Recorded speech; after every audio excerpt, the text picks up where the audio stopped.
Bonsoir. Après 4 saisons d'absence et quelques lunes, je suis très heureux de revenir à Canal Algérie pour vous annoncer la réouverture de votre espace Culture Club où chaque dimanche soir, nous allons à la rencontre des intranquilles de la culture. Et d'ici, j'imagine votre regard interrogateur et je l'imagine et vous devez certainement vous dire, mais qui sont ces intranquilles de la culture? Eh bien, c'est des créateurs de tous bords qui sont dans la création, dans l'excellence, mais surtout dans l'inquiétude et le questionnement. Et bien justement, pour ce premier numéro de la saison audiovisuelle 2025-2026, nous allons revenir principalement sur l'organisation du Salon international de la bande dessinée, le FIBDA, 17e édition. Et je ne vous cache pas que c'est un prétexte pour toute l'équipe de Culture Club pour provoquer un véritable débat autour de la capitalisation des grands événements culturels, de la visibilité de nos auteurs, de l'internationalisation des imaginaires, des bâtisseurs de notre imaginaire.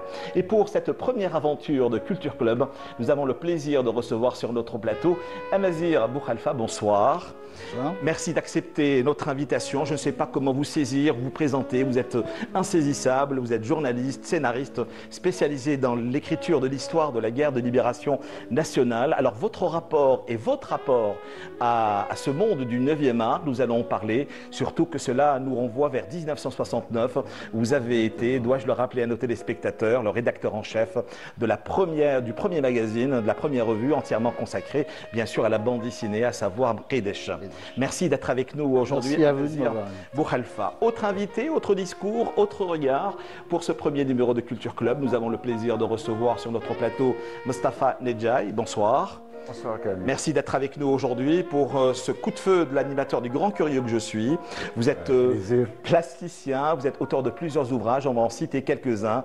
Même Optimum, c'est le regard de l'enfant sur le monde de l'art. Vous avez également commis un autre ouvrage, c'est Ayred Anayel chez les Benisnous, aux origines du théâtre, mais également de Nedjaï à Nedjaï, toute une aventure avec l'étroite collaboration de cet intranquille également de la culture, à savoir Abdelrahman Jelfaoui. Nous reviendrons également sur cet ouvrage également qui a fait couler beaucoup d'encre, il faut également le rappeler, et qui n'a pas laissé insensible aujourd'hui ce qu'on appelle les frivoles, ou du moins la transgression frivole.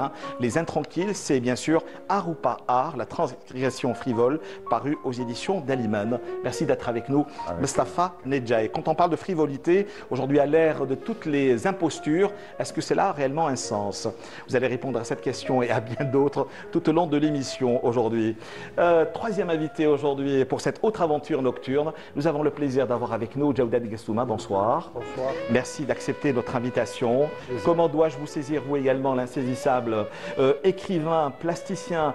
Dès qu'on parle d'art plastique, cela nous renvoie automatiquement, voire obligatoirement vers la décennie des années 2000. C'était bien sûr avec le groupe Sebarine qui lui aussi a fait couler beaucoup d'encre, une aventure qui s'est, comment dire, diluée dans le temps, dans l'espace. Y a-t-il d'autres tentatives justement d'exposer, de donner à voir vos univers pour cette nouvelle année? Eh bien, vous allez répondre à cette question et bien d'autres.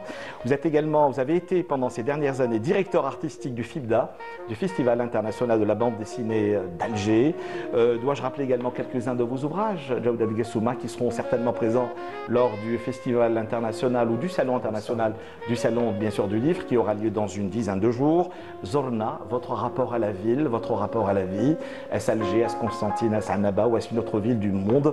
Il y a également Tseliel ou les yeux de feu, sans oublier cette grande aventure humaine d'abord qui vous a conduit à Cuba, où vous avez justement écrit cet ouvrage, votre déclaration d'amour à Cuba, donc justement. Alors, où en sont aujourd'hui les nouvelles maisons d'édition lors de l'organisation de cette 17e édition du Festival international d'Alger? Dans quelle thématique la jeune génération nous entraîne, justement à travers ces chemins de traverse empruntés? J'ai souvent entendu dire que c'était les filles aujourd'hui qui osaient tout. Est-ce vrai? Est-ce faux? Eh bien justement, nous en parlerons tout au long de l'émission de ce soir. Et enfin, quatrième et dernier invité de Culture Club, c'est Shafiq Rouag. Bonsoir. Bonsoir.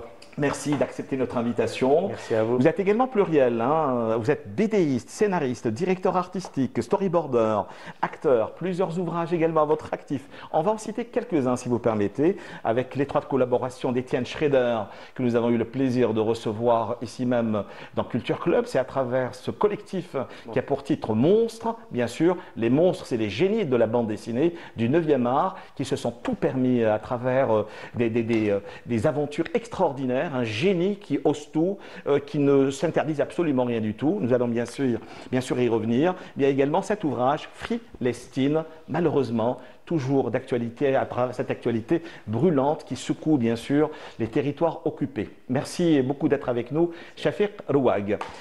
Voilà, on commence tout de suite pour entrer directement dans le vif du sujet. Rebonsoir, Gessouma, Abazid Bouhalfa, mais c'est une question qui vous est tous adressée bien sûr. Hein.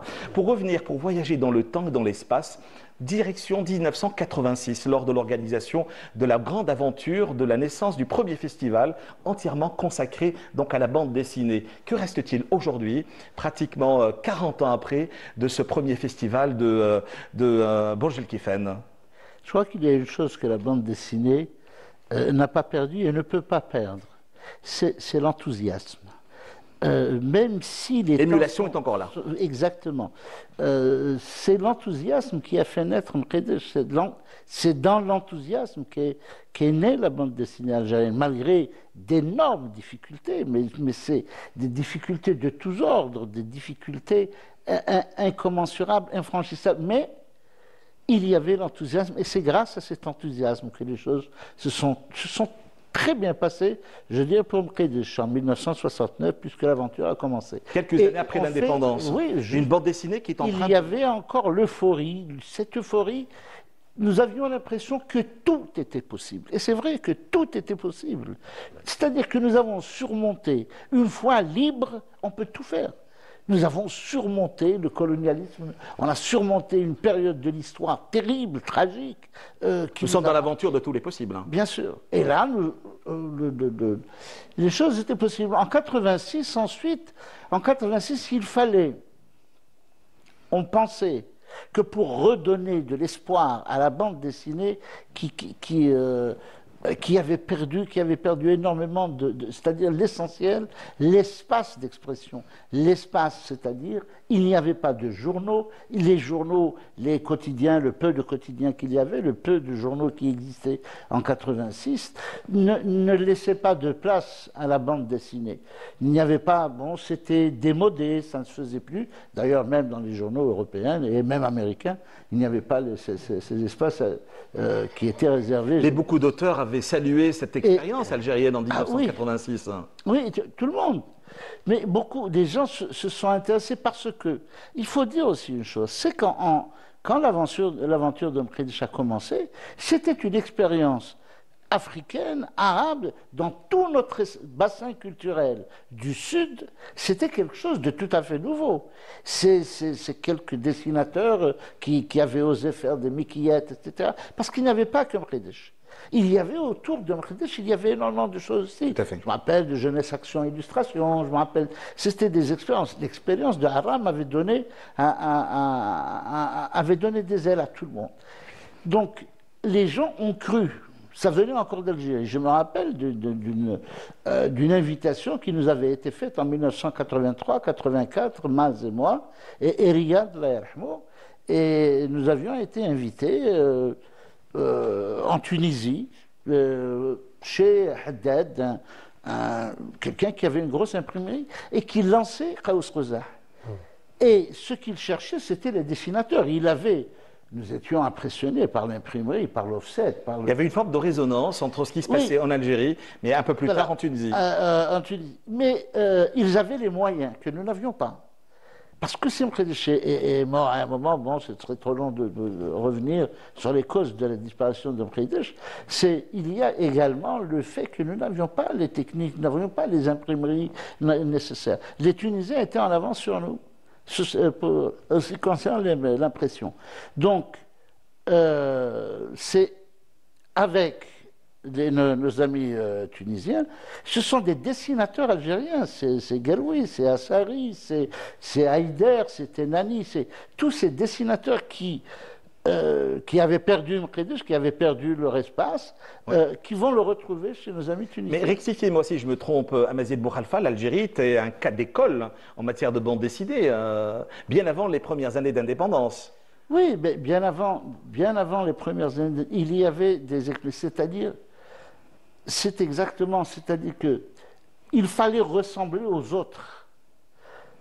Nous n'étions pas libres, c'est vrai, mais rien ne nous empêchait de vouloir ressembler aux autres, d'aspirer à devenir. Vous savez, quand on voyait un film arabe, à l'époque des films arabes, quand on voyait la jolie actrice descendre l'escalier, etc., exactement dans des attitudes hollywoodiennes, on se sentait fier et on espérait devenir comme ça, nous aussi.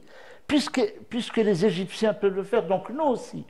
On voulait ressembler au monde entier. Qu'est-ce qui a provoqué du moins cette rupture, voire même cette cassure de ce premier festival de la bande dessinée de 1986 à Burj El Kifland jusqu'à reprendre il y a aujourd'hui 17 ans? C'est-à-dire qu'il y a 17 ans que ça s'est fait. Ce n'est pas un phénomène de génération spontanée. C'est paradoxalement dans un pays où il n'y a pas de bande dessinée, réellement, il n'y a pas un marché, qu'il y a un festival aussi important. Un festival qui a une résonance quand même régionale, continentale et régionale très importante. Donc cette résonance-là, et ça se fait. Mais c'était la question qui se pose. Jusqu'à quand allons-nous continuer à nourrir un festival et si nous n'avons pas l'édition qui suit, la publication, encore une fois les espaces. On compte généralement beaucoup, il y avait l'État à un moment. Il y avait l'État, mais je voudrais rappeler... Mais pendant des années, nous avons été des assistés, Amazigh Bouhalfa. Mkhidish n'était pas... Non, je ne parle pas de Mkhidish, je parle justement de ce qui s'est passé après les années 90. Après les années 90... Il fallait que le ministère injecte des millions de dinars, il fallait que le ministère achète, il fallait que le ministère soit même presque dans ce point noir du monde de l'édition, de la distribution, etc. Pardon. Ça aussi, c'est un débat. Ça ouvre un débat. Je vais extrapoler, prendre le cas du cinéma. Oui. C'est l'État qui s'est chargé du cinéma. Mais l'État ne peut pas tout faire non plus. Pardon, je termine. Oui. C'est l'État qui est responsable de la situation. Non, je parle d'une situation globale, d'une politique. C'est l'État qui est responsable de la situation de la bande dessinée comme celle du cinéma. Il ne pouvait pas décemment se retirer en disant « je vous laisse le bébé et l'eau du bain ». Donc il fallait que l'État, la réouverture des salles, parce que c'est devenu vraiment l'œuf et la poule. Il faut des Mais là, salles. nous abordons une autre thématique. Non, je dis c'est exactement la même chose. Pour la bande dessinée, il y avait la SNED, l'éditeur. Tout à fait, oui. L'éditeur, c'était la SNED. Il y avait un département des éditions qui éditait Mkhidish. La SNED a été saucissonnée et on l'a partagée en plusieurs secteurs. Il ne restait plus. Il restait l'ENAL qui s'occupait de publier une bande dessinée dans l'acception ancienne et primitive du terme. La bande dessinée, c'est pour les enfants, alors que c'est pour tous les âges. On peut créer des bandes dessinées pour tous les âges. Il n'y a pas de... On a souvent provoqué des débats autour des littératures jeunesse. Mais qu'est-ce que la littérature jeunesse? Oui, absolument. Oui. La littérature jeunesse, dans l'esprit des Européens qui ont parlé de ça, c'était les lois pour la protection de la jeunesse. Et non pas le type de dessin ou le type de littérature à donner. Je vous pose cette question avant d'aborder bien sûr d'autres à travers toutes les visions et les discours de nos invités, Amazigh Bouhalfa. Est-ce que Mkhidish aujourd'hui aurait réellement sa place en 2025? Pas Mkhidish. Non, Mais je parle du personnage. Non, est-ce qu'il pourrait réellement répondre aujourd'hui à ces exigences? Nous sommes au moment de l'IA, nous sommes tout à fait.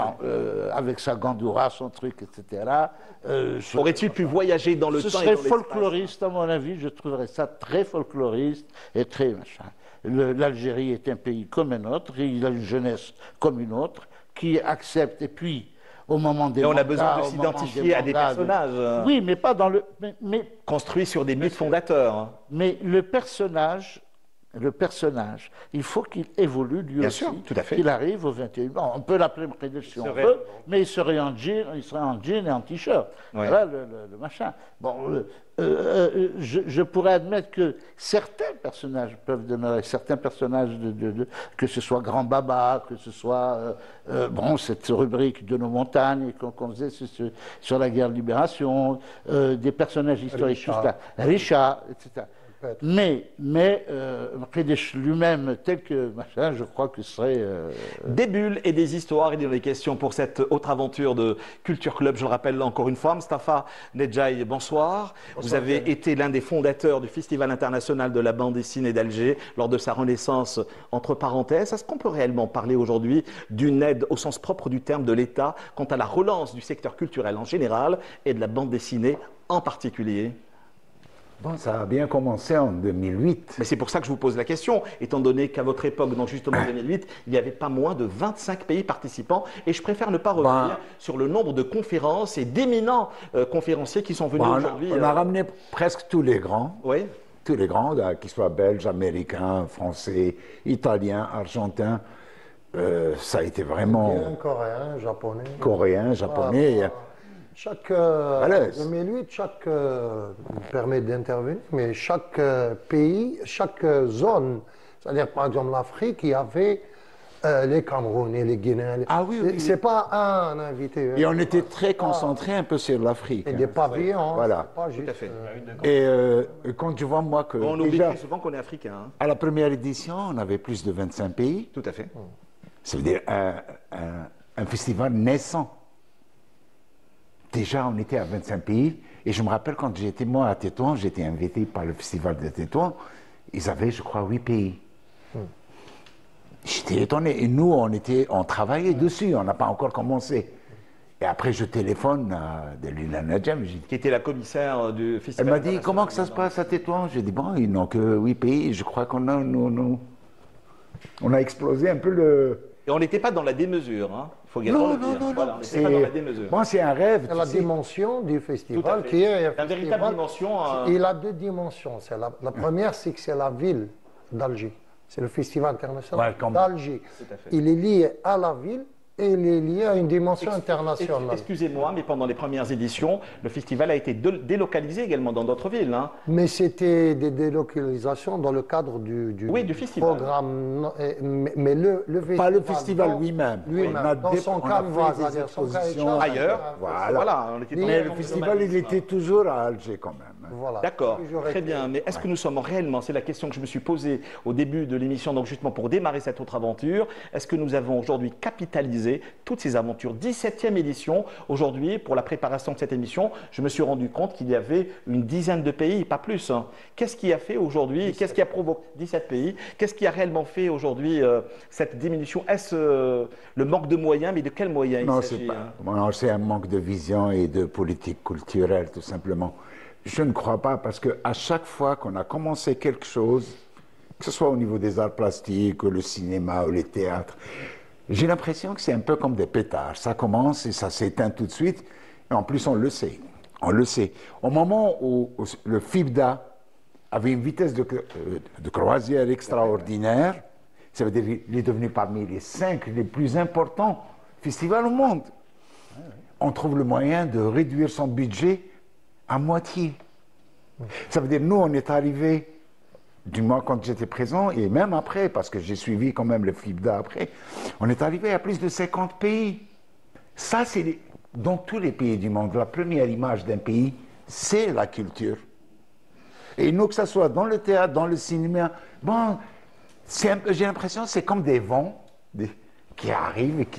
Mais à chaque fois qu'une chose se lance, à un moment donné, je ne sais pas qu'est-ce qui se passe. FELIV, un festival, c'est le FELIV, le festival du livre jeunesse, justement. Ouais.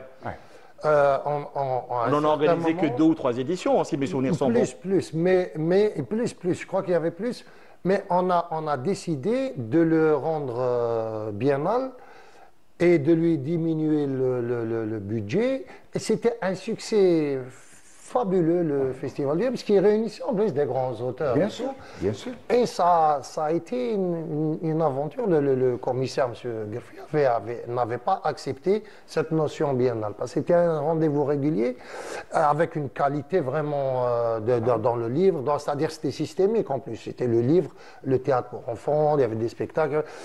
Et là, on ne peut pas. C'est-à-dire, à un certain moment, il faut que la vision, justement, accompagne et qu'on fasse confiance aux créateurs, on fasse confiance aux organisateurs, aux gens qui sont dans le domaine. Et en plus, combien de festivals qui ont disparu? Tout à fait. Un festival est l'aboutissement d'une activité toute l'année. Le festival est le couronnement de cette activité. Exact. Or, nous faisons l'inverse. Le festival, la Mostra de Venise est né au moment où le cinéma italien explosait. Le festival de Cannes, les Oscars et ainsi de suite. Tous ces festivals. C'est ce que j'appelle, moi, une tradition. C'est l'aboutissement. Créer une tradition. C'est l'aboutissement. Et non pas la charrue avant les bœufs. Alors, si je résume votre discours, messieurs, est-ce qu'on n'est pas réellement aujourd'hui arrivé à capitaliser toutes ces éditions? Mais non, mais c'est pas... Non. Sincèrement, non. Non. Alpha, je crois que la capitalisation vient non seulement de la somme des festivals et de l'expérience acquise. Oui, nous savons organiser un festival de la BD. Oui, nous avons capitalisé l'expérience. Mais est-ce que ce festival, est-ce qu'il a encouragé l'art lui-même, l'art qui se à redynamiser un secteur? Non, ça n'a pas été le cas. Ça n'a pas été le cas parce que la crise, et il faut dire une chose, la crise est une crise de l'édition. Et la bande dessinée, c'est une forme d'édition. Ce n'est qu'un volet de l'édition. Et justement, nous sommes, pardon, je termine. Je vous en prie. Lorsque dans un pays, on tire à 500 exemplaires un ouvrage, je crois qu'il y a... Amil, vous êtes déjà un best-seller. À 1000 exemplaires, vous êtes un best-seller. Je ne sais pas si c'est l'auteur qui parle ou... C'est l'auteur qui parle. Oui, voilà, tous les deux auteurs. Je crois qu'il y a lieu de s'inquiéter, de faire réellement... J'avais proposé au précédent FIBDA, j'avais proposé que le prochain FIBDA soit l'occasion des assises, de faire des assises, et non pas des assises mortes, des assises pour tirer quelque chose, pour en sortir avec quelque chose. Exactement comme il faut le faire pour l'édition. Aujourd'hui, nous avons 380 éditeurs, et la rentrée de septembre, nous n'avons rien sur les États. Et nous allons au Salon du Livre, pourquoi? Mais on organise... Un salon pourtant qui est unique au monde. Oui. Le Salon d'Alger est unique. Mais est-ce que cela a encouragé l'édition? C'est les questions qu'il faut se poser. Pourtant, lors des salons précédents, nous avions parlé de la participation de pas moins de 300, voire de 400 maisons d'édition. Hein. Oui, bien sûr. Oui. Il y a 400. Il y a de quoi se poser des questions. J'étais membre du CNL. Tout à fait. Et nous avons enregistré un nombre incalculable de... Mais ces maisons d'édition ne se manifestent que quand il y a une édition spéciale, Alger, capitale de ceci, Tlemcen, capitale de C'est la raison pour laquelle je vous avais posé la question, est-ce qu'à un moment donné, nous n'avons pas été... L'événementiel, la culture de l'événementiel. C'est de la culture jetable. Nous avons fait du ponctuel. Et c'est jetable. Ça ne sert à rien. C'est pour ça que moi j'ai dit c'est une question de vision, ce n'est même pas une question d'argent. Moi, je créer des traditions. La capitalisation, c'est dans le management culturel. Et le management culturel, c'est quelque chose de professionnel qui tient compte de beaucoup de choses. Le festival n'a pas la vocation de capitaliser et de régler les problèmes de... festival, on ne parle pas, si vous le permettez, de ce festival en particulier. Ça a été... Oui, mais juste un prétexte de provoquer un véritable débat autour de la capitalisation ce n'est de pas ces la grands vocation. festivals. Le festival de Cannes n'a pas la vocation de régler les problèmes du cinéma. Ce que je veux dire, c'est que... Pardon, excusez-moi, mais il donne de la visibilité à toutes les productions. Il donne également aux quatre coins du monde. Je peux répondre justement à ça. Et à redynamiser un secteur. Dans le management culturel, donc c'est un peu ma spécialité. Un festival n'a pas la vocation. C'est vrai qu'il rassemble. Ça, le salon du livre ne va pas régler les problèmes. Parce que le festival est là pour rassembler des énergies dans un moment donné. Et dans ces énergies, il y a des choses qui se passent.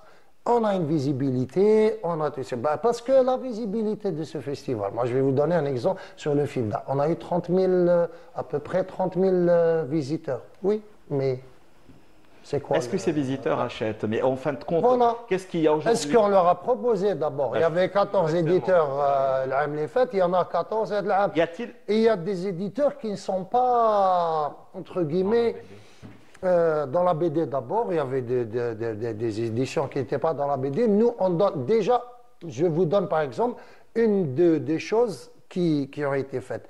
Quand l'ancien FIBDA existait, Madame Nadjem avait les moyens de créer Monstre, elle avait les moyens de rassembler.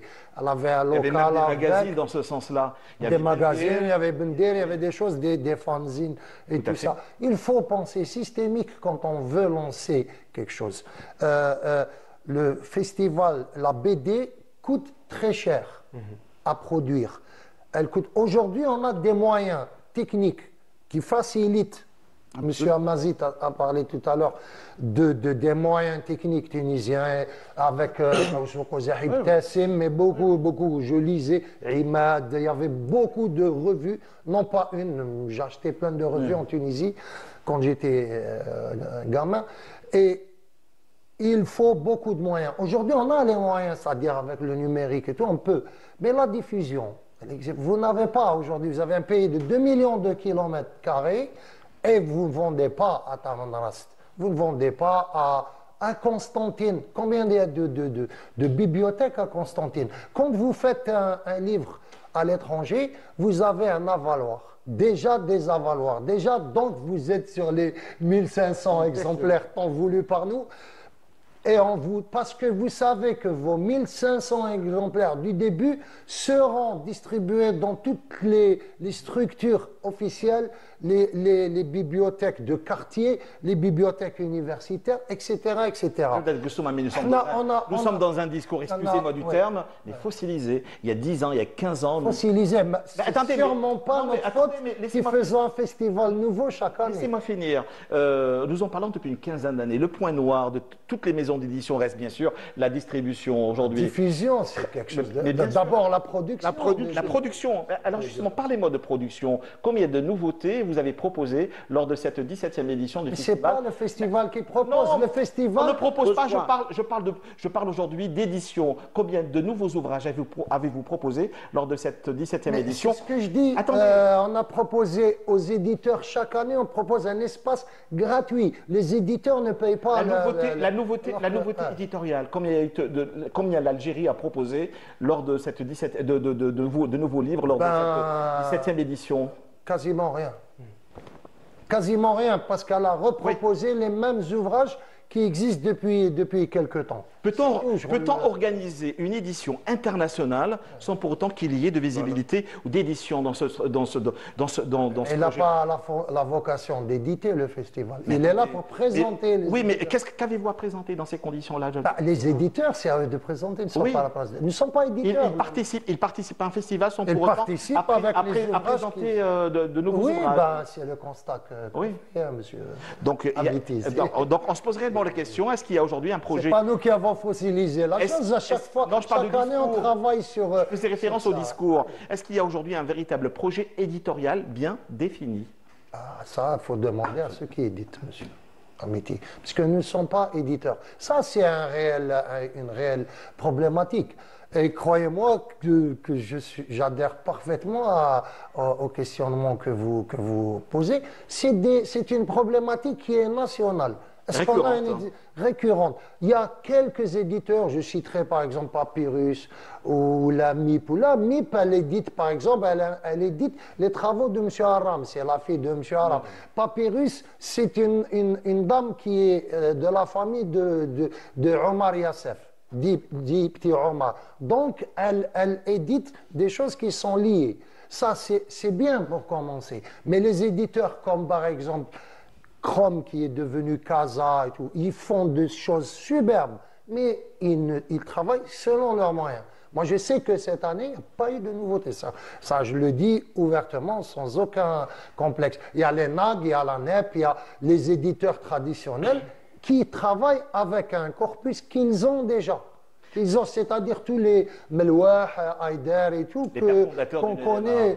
Les pères fondateurs, oui. Ouais. Donc voilà, on va rester toutes nos vies sur les pères fondateurs. Nous, on n'a pas envie. On a envie qu'il y ait de la nouveauté et tout. Et on encourage. On a des notions, comme on est soutenu et financé par le ministère de la Culture, on fait avec les moyens qu'on a. Donc nous, les moyens, c'est qu'on nous permet de rendre libre l'espace de l'éditeur, c'est-à-dire qu'il n'est pas payé. Il ne paye pas mais il vend comme il veut. Moi, tant mieux si les gens vont acheter du livre. Mais moi, j'ai des gens du public qui viennent souvent me dire, mais écoute, c'est la même chose. On est venu acheter des livres. Et je vous jure que si vous proposez du livre, les gens l'achètent. Vous proposez des BD, les gens viennent l'acheter. Parce que le public du FIBDA n'est pas un public qui ne sait pas ce qu'il veut. Il vient avec des idées précises. Et donc, à l'éditeur de faire son travail. Est-ce qu'aujourd'hui, on voit qu'il faut... Amazid Boukhalifa. En plus de ce que vous dites, je crois qu'il faut que nous parvenions à une chose. Créer, inventer une économie de la culture. Voilà. Arrêtez de tendre la sébile à l'État. Le cinéma, le théâtre, nous tendons la sébile à l'État. Il faut arrêter avec cela. Il faut que le cinéma s'autofinance.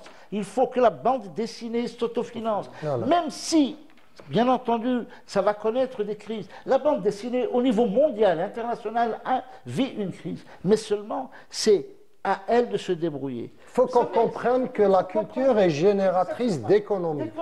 Et ça, c'est extraordinaire. Faites les choses pour qu'il y ait une attitude systémique et professionnelle. On ne peut pas faire de production sans avoir des lieux de production, c'est-à-dire des éditeurs professionnels. On ne peut pas faire d'édition BD si on ne sait pas où la diffuser. Si on la diffuse, c'est qu'on l'a commercialisée. Si, on ne peut pas faire d'assises sur un problème, par exemple le problème d'édition de la BD, si on n'a pas des actes. Et aujourd'hui, on fait des assises, il n'y a même pas d'actes, il n'y a même pas de recommandations qui sont prises en compte. Les recommandations, on les fait. Par exemple, le cinéma, moi je rigole, mais avec un cynisme.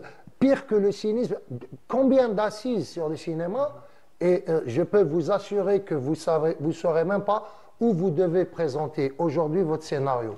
Comment est-ce que... Par exemple, parce que c'est dilué dans 1000 organismes, alors qu'un seul suffit pour régler la question, sans compter que les autorités locales, les régions, les banques, les assurances, tout ce qui est bailleur de fonds, je veux dire, qui manipule des moyens. Il y a des banques en surliquidité aujourd'hui. Mais allez demander le financement d'un film ou une édition. L'aide à la création, elle existe.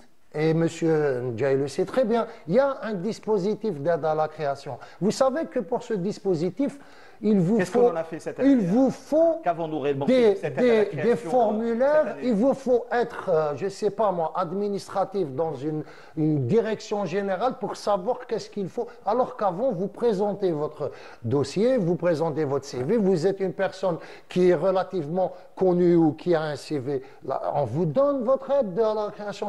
Donc les dispositifs, ils existent, mais allez voir la réalisation sur le terrain. On vous demande 3 factures pro forma et tout. Vous êtes là à courir. Vous êtes un créateur. Vous êtes un créateur de BD, vous êtes un créateur de pièces de théâtre. Vous n'êtes pas obligé d'entrer dans des méandres administratifs. Et tout ça, c'est inconcevable, c'est incroyable. Moi, j'ai des gens, je vais vous le dire, j'ai une équipe où on fait une petite formation. Ça, c'est demandé par le ministère, où on forme des gens, c'est très bien. Pour leur donner une petite prime de montage dans les expos d'Al-Fibda, là on demande des chèques barrés, alors que d'ici à l'année dernière, c'était juste leur carte d'identité. C'est une prime, je veux dire, c'est bien. Je vous donne l'exemple de J'aimerais par la même occasion avoir l'avis du BDiste, du storyboarder, de l'acteur, du scénariste. Justement, comment est-ce que vous vivez? Est-ce qu'on arrive réellement aujourd'hui à résoudre cette équation à plusieurs inconnus? Qu'est-ce qu'il attend d'un festival, par exemple? Non, n'en faites pas. Il est bien placé pour en parler, étant donné qu'il est pluriel. Personnellement, j'attends pas beaucoup de choses. C'est juste, il faut que je produise. En tant qu'illustrateur, en tant que même quelqu'un qui a travaillé dans la communication. C'est-à-dire d'exister en tant qu'artiste. Il faut que j'existe en tant qu'artiste, mais surtout en tant que quelqu'un qui produit. C'est pas un artiste, là je prends juste un café et je dis je suis un artiste. Il faut que je fournisse un résultat pour dire que je suis un artiste. Et un BDiste, pareil. Donc moi par exemple, j'ai honte parfois de dire que je suis BDiste parce que j'ai pas vraiment fait mon propre album, j'ai participé qu'avec des collectifs. Et à chaque fois qu'on essaye de faire des choses, que même cette fois, ça fait 2 ans qu'on essaye de monter des projets et tout, on n'arrive pas à avancer, on n'arrive pas parce qu'il y a des problèmes que tout le monde rencontre ici. Et là, les dernières semaines, on s'est mis d'accord avec certains illustrateurs qu'on ne va plus compter sur les éditeurs, on ne va plus compter sur le FIBDA ou qui que ce soit. On va compter sur nous-mêmes, on va produire nos choses, chacun va faire ses choses. Si on arrive à les fédérer, faire des trucs, même quitte à faire notre propre, je dirais pas festival, mais un truc de meeting ou de rencontre juste entre illustrateurs, entre créateurs et surtout en tant qu'amateurs. Parce que nous, on est animés par la passion. C'est ce que vous disiez tout à l'heure, c'est très important. Et la passion ne nourrit pas son homme. Exactement. Maintenant, on va revenir à la question. C'est pratiquement tous les dessinateurs de BD, pratiquement tous ceux que je connais, ils travaillent soit dans la communication, soit dans l'éducation. Ils n'ont pas un travail de BDiste à plein temps. C'est très rare où il y a quelqu'un qui fait que de la BD. J'en connais pas. C'est peut-être les anciens, mais ceux de ma génération et ceux qui sont en train d'arriver, j'en connais pas qui font que de la BD. Mais ne pensez-vous pas que le rôle premier d'un festival, par exemple, c'est d'abord développer la bande dessinée, entre autres, parce qu'on parle de bande dessinée aujourd'hui, mais il est question de beaucoup de festivals. Développer, en fait, c'est... Développer, redynamiser. Voilà, c'est ça le terme. C'est plus redynamiser, c'est plus fédérer les gens, parce que personnellement, c'est grâce au FIBDA que j'ai rencontré pas mal de gens. C'est grâce au FIBDA que j'ai pu publier officiellement dans un album. C'est parce que je faisais quelques BD, mais vraiment à titre amateur et tout. Mais au FIBDA, j'ai pu faire ça. J'ai pu avoir une petite formation avec M. Étienne Schrader, rencontrer des gens, des gens extraordinaires avec qui on a pu penser autre chose, qui ont pu donner fruit, par exemple, à l'album Frélestine. Et grâce au FIBDA, qui a pu avoir une portée internationale, qui a fait ramener un Jordanien qui suit, par exemple, les festivals un peu partout dans le monde. Il nous a contactés, il cherchait des artistes algériens pour participer dans son fanzine. C'est bien, mais le FIBDA ne suffit pas. En fait, ce qui suffit maintenant, c'est que les éditeurs travaillent, encouragent les gens à travailler, à éditer, mais pas faire des trucs... Est-ce que nous n'avons pas réellement été ces dernières années dans cette division-là? Mais je ne vois pas que c'est le cas. Je ne vois pas que c'est le cas parce que les éditeurs, la plupart, même ceux avec qui j'ai essayé de travailler récemment, ils ne sont pas dans l'optique vraiment de faire de la BD. Ils sont là pour faire des livres, pour vendre. Mais selon leur vision, ce n'est pas selon la vision de l'artiste. C'est juste leur vision. Même leur vision, elle est toujours basée sur un modèle ancien. Il n'y a pas de communication, il n'y a pas de trucs, ça ne bouge pas. C'est pas... Je vais être direct. Si je fais par exemple une BD, je crée un personnage, par exemple tel que Mqaydesh. Si je reprends l'ancienne version où je me dis peut-être que je vais le refaire. D'ailleurs, j'ai essayé de le refaire maintenant. Donc, si je le refais, je dois faire la BD, mais aussi le merchandising. Ça, c'est très important. Si l'on veut que la BD fonctionne, il faut qu'il y ait quelque chose qui suive. Tintin, il ne s'est pas vendu tout seul. Non, pas du Tintin, il y avait au début le journal, ensuite il y a eu les albums, mais il y a eu tout Moulin Sarr, il gère tout un truc, c'est tout un univers. Il y a les productions animées au début, ensuite il y a les figurines, le merchandising, c'est très important. Et ça pourrait nourrir d'autres œuvres qui vont sortir. Parlez-moi de ce processus d'adaptation d'une BD, bien sûr, à un film d'animation. Est-ce que cela existe chez nous?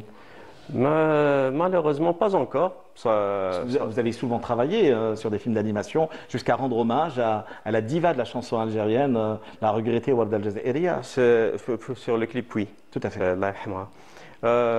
Pour l'instant, oui, exactement. Excellent réalisateur. Justement, pour l'instant, on n'adapte pas la BD algérienne. Un point très important aujourd'hui. Oui, exactement. Voilà. C'est l'adaptation d'une bande dessinée à un film d'animation. Ça fait partie des produits dérivés. Faire de la BD et vendre, essayer quitte à partir voir des producteurs et leur vendre l'idée. Voilà, j'aime Mqeidech, on fait un film sur Mqeidech, on fait une série sur Mqeidech. Expérience de Marvel, comics. Exactement. Nous sommes en train de former des gens en images médias et design graphique avec beaucoup de gens qui ont le profil de notre ami.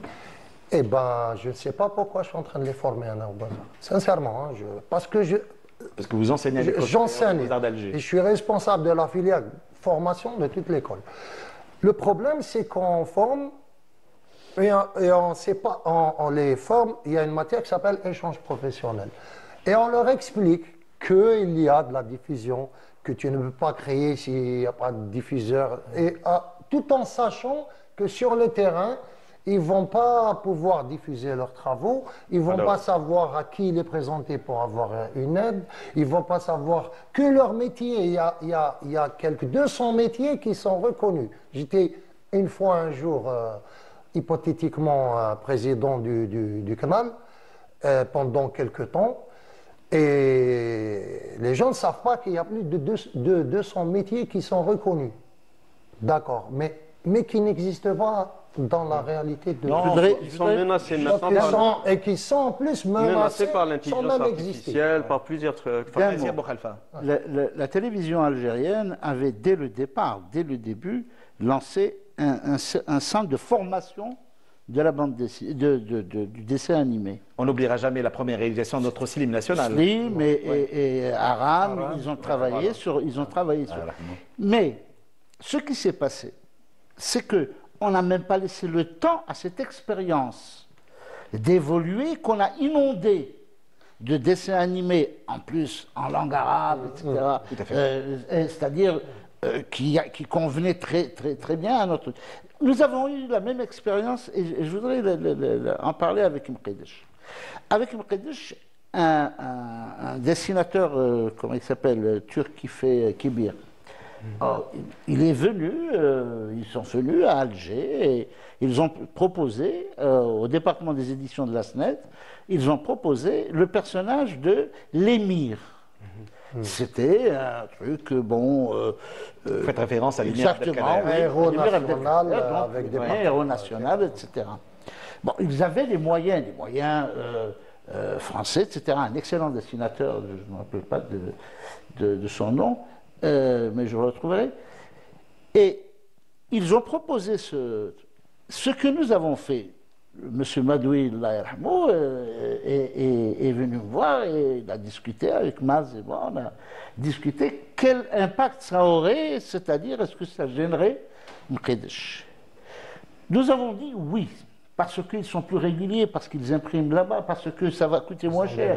Ils ont des moyens que nous n'avons pas. Nous, on imprimait en Espagne et tous les problèmes que ça occasionnait parce que la périodicité est très importante dans toute forme d'édition. Juste pour passer la question. Combien sortait Mqeidech? Il sortait 20 000 en français, 20 000 en arabe. Ça vous donne une idée de ce qu'il faut faire pour... Voilà. Je termine juste. Voilà, et ce qui a été fait, M. Madoui avait expliqué aux Turcs, il leur a dit, voilà, nous pouvons vous aider, c'est-à-dire importer une partie de votre production.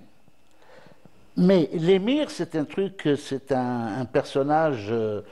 national, etc. et tout, bon, on aurait souhaité. C'est comme ça que l'émir est devenu Kébir. et Kébir. Ce qui fait que l'Algérie achetait pratiquement tout. On achetait tout. Mais, oui, mais ça ne gênait pas Mkhidish. Ça ne nous gênait pas. J'ai toujours lu Mkhidish, et Mkhidish donc sortait à 20 000 exemplaires en arabe et 20 000 exemplaires en français, sans pub. Sans pub. Sans pub, avec les ventes. Oui, il était ça vous vendu. donne une idée. Moi, j'achetais Kibir avec Chalik et compagnie. Riche. Non, Kibir, c'était 3 dinars. Chalik, Kibir, c'est un héros avec un accompagnement. C'était un peu un enfin, pas un Black Le Rock version. Oui, c'est un cavalier. Voilà. Mais ça n'a jamais porté atteinte à... Parce qu'il y avait une diversité et on achetait ce qu'on voulait en tant qu'enfant en matière. Il faut restituer cette atmosphère. On était aidé par le ministère de l'Éducation nationale qui faisait afficher dans certains lycées, certaines écoles, il faisait afficher la une du nouveau numéro qui venait d'arriver. Voilà. Donc tout cela, tout ce travail qui a été fait. Mais j'insiste sur le fait que Mkhidish tenait tête à la concurrence parce qu'on lui avait laissé le temps de s'installer. Il s'est installé dans les foyers, il s'est installé. Et puis, nous payions 42 centimes, l'équivalent de 42 centimes à l'imprimerie espagnole, Altamira Autopress, qui faisait le tirage. On payait 42 centimes. Et il arrivait à Alger, donc à 42 centimes, le libraire le vendait à 1 dinar. C'est-à-dire que nous prenions notre marge, plus le libraire, il avait, je crois, une marge de 20 centimes en plus. Donc ça arrangeait tout le monde. Alors, je rappelle à ceux qui viennent tout juste de prendre nos émissions en cours pour le premier numéro de Culture Club de la saison 2025-2026. Il est question du FIBDA, du Festival international de la bande dessinée d'Alger, qui, comme je vous le disais au sommaire de l'émission, n'est en fin de compte qu'un prétexte pour provoquer un véritable débat sur la capitalisation de tous les festivals, entièrement consacrés, bien sûr, à notre culture. Il nous reste moins de 10 minutes avant la fin de l'émission, messieurs. J'aimerais revenir, vous qui avez souvent travaillé sur la mémoire et sur l'histoire, en particulier dans le cinéma et dans les ouvrages à Mazir Bouhalfa, c'est également une question que je pose à Mostafa Nedjaï. Où sont réellement les mythes fondateurs en bande dessinée, en 9e art? Ça, c'est ma première question. Puis la seconde, justement, est-ce que nous sommes aujourd'hui arrivés à décoloniser l'histoire en BD? Parce que ça a été l'un des thèmes provoqués lors de la 17e édition du Festival international d'Alger. Quand on faisait, dans le journal de Mkhidish, il y avait cette rubrique qu'on appelait De nos montagnes. Tout à fait. C'est une rubrique qui a été, c'est-à-dire qui était permanente. Il y avait un dessinateur, c'était Tenani, et qui faisait du dessin réaliste, donc c'est lui qui s'occupait du machin, et je m'occupais moi-même des scénarios, comme de beaucoup d'autres scénarios du journal. Il ne s'agissait pas de coloniser ou de décoloniser l'histoire. On parlait de la décolonisation du pays. C'est-à-dire que nous ne créions pas, comme cela s'est fait par la suite, une contre-culture pour empêcher l'invasion culturelle de l'autre. Non. Ce que nous racontions, c'était ce qui s'était, selon nous, passé, bien sûr, d'une façon expliquée aux plus jeunes.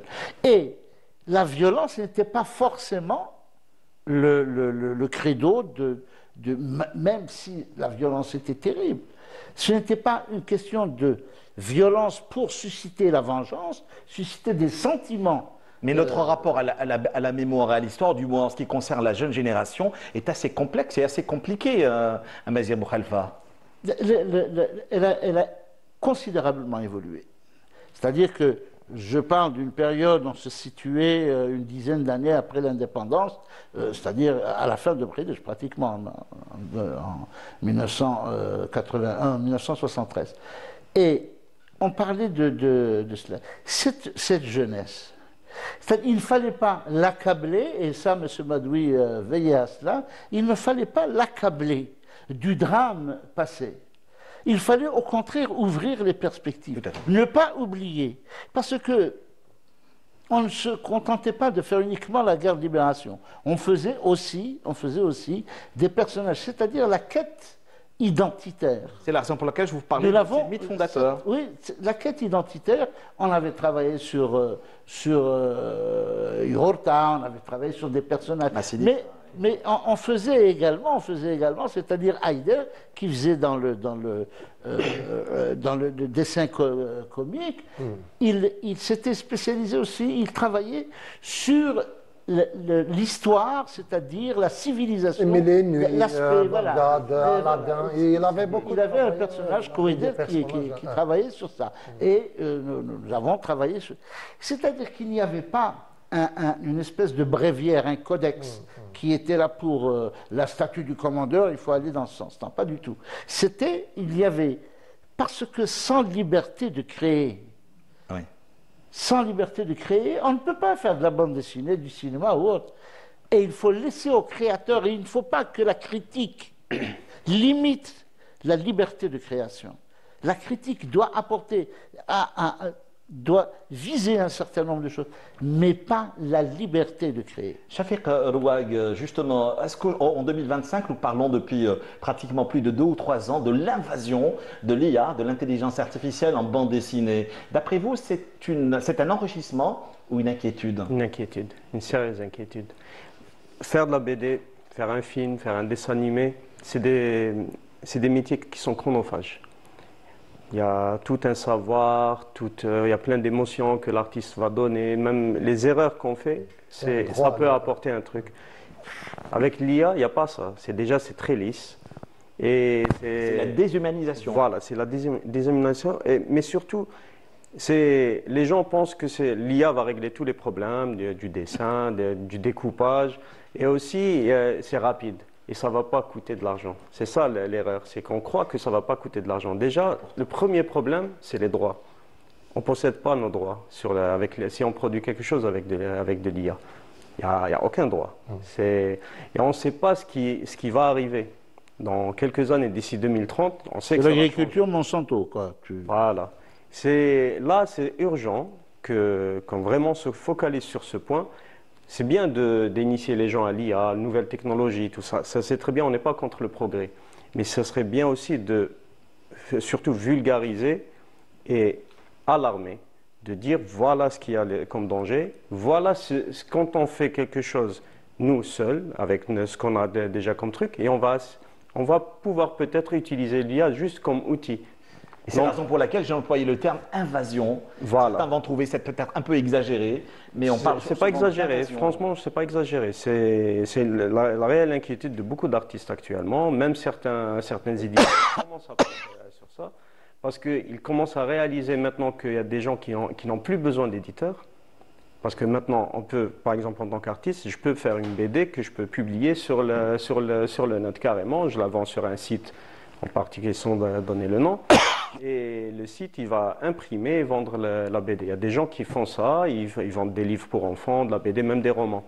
Donc les éditeurs, maintenant, ils commencent à réfléchir sur ça, surtout que l'IA, ça peut aider à produire rapidement. Mais elle est où l'âme? L'âme de l'artiste, elle est toujours capturée. Une partie, elle est capturée dans son œuvre. Dans l'IA, il n'y a plus l'âme de l'artiste, il n'y a plus vraiment une réelle vision. Il y a plus une idéologie qui pourrait être transmise qu'autre chose. C'est là où le danger réside. Vous parliez à l'instant d'émotion, il y a comme une forme de dialogue entre votre réponse et ce qu'a écrit Mostafa Nedjaï dans son livre « Art ou pas art, la transgression frivole ». C'est en vente libre chez les bons libraires, c'est paru aux éditions d'Aliman. Vous écrivez, Mostafa Nedjaï, « Les émotions et les sentiments sont le moteur de la culture humaine. Il faut reconnaître que ces sentiments, la douleur, la souffrance, le bien-être et le plaisir, ont joué un grand rôle dans la grande épopée culturelle humaine. Faire front face à l'absurde, ne plus se laisser emporter par tant de divagations théoriques qui vont à l'encontre de la quintessence de la vie, devient une nécessité et une raison de survie. Et dans ces excès, je rejoins pleinement l'idée de l'artiste américaine Laurie Anderson qui disait, je la cite, « Je ne sens plus le besoin d'avoir l'air intelligente, désormais je m'en fous, mais je continue de croire que l'art est une question d'édition, qu'il faut savoir élaguer, ôter ce qui est décoratif et superflu. » Où est-ce que nous en sommes chez nous? Chez nous, c'est le même problème. Ça veut dire, ce qu'on voit, le problème dans le monde de la BD ou des arts plastiques, le cinéma, le théâtre, le ballet, tout ça, Pour moi, c'est un manque de vision, parce que le rôle d'un ministère de la Culture, ce n'est pas à lui d'être un opérateur, sinon d'encourager les gens de la culture. Exactement. Et comme les gens de l'industrie, il y a des fonds, ça veut dire tout artiste peut avoir aussi une aide bancaire qui rembourse comme un...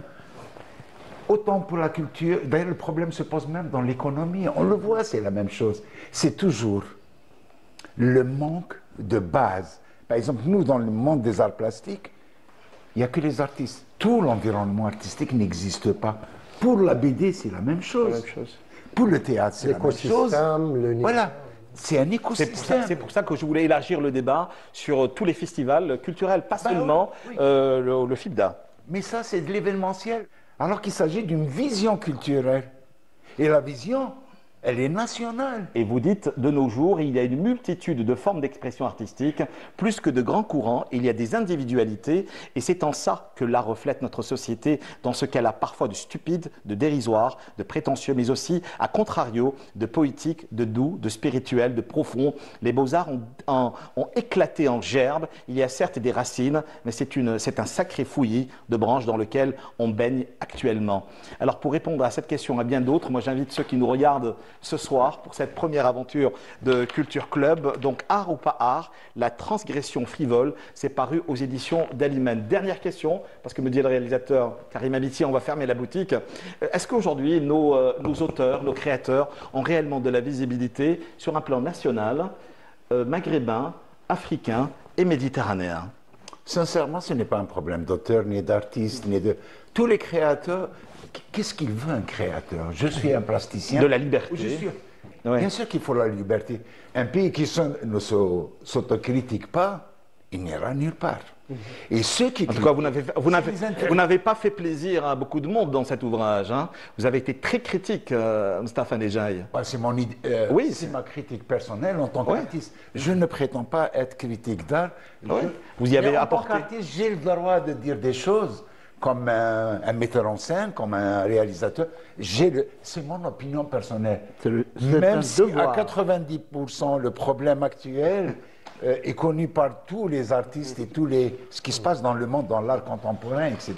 On pourrait exporter notre BD, nos arts, tout. En plus, on a tout le potentiel pour. Oui, exactement. Vous avez bien résumé donc justement le débat de ce soir autour, bien sûr, de la redynamisation de du secteur donc culturel et en particulier de la bande dessinée, mais également du cinéma. Et il y a aujourd'hui ce qu'on appelle une plateforme vers laquelle convergent les acteurs de la scène du débat, comme j'aime bien les appeler affectueusement, les intranquilles de la culture, qui vous fixent dorénavant pour cette nouvelle saison 2025-2026. Encore une fois, cette plateforme tous les dimanches soirs en première, dans partie de soirée, pour ne pas dire en prime. Un grand merci à la direction qui nous a réellement fait confiance pour provoquer de nouveaux débats autour des agitateurs de la scène culturelle et pour cette émission à travers cette musique de nuit qui vous annonce déjà la fin de l'aventure, du moins pour cette fois-ci, parce que bien avant que Culture Club ne soit une aventure culturelle, elle est avant tout une aventure humaine. Et pour cela, nous avons reçu pour cet autre numéro, bien sûr, pour notre débat, Amazir Bouhalfa. Un grand merci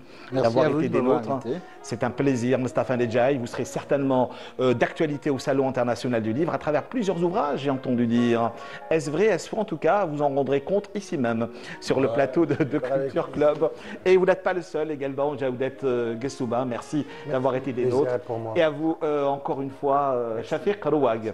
Merci de votre fidélité donc, à Canal Algérie en général et à Culture Club en particulier. Alors, si vous avez manqué cette émission et si nous vous manquons, sachez qu'elle sera rediffusée le jeudi autour de 11h. Je vous souhaite une excellente soirée. Merci à vous, merci messieurs, à la semaine prochaine.